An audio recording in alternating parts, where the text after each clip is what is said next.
ब्लाऊजला fitting करताना cover शिलाई करण्यासाठी पहिले पाठीचा मध्य काढून घ्यायचा आणि जी पट्टी आतमध्ये दुमडलेली आहे ती या निशाणाच्या बरोबर ठेवायची आणि कडेकडेने शिलाई मारून घ्यायची।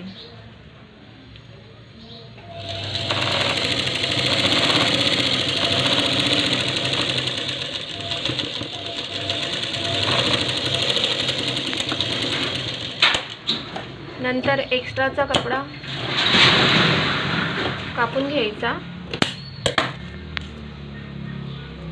ब्लाऊज उलटा करून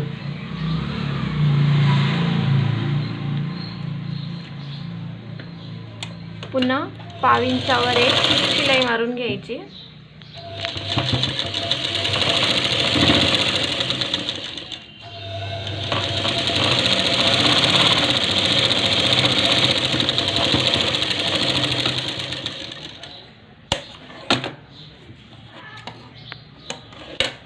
नंतर आपलं फिटिंगचं जे काही माप असेल ते टाकून घ्यायचं।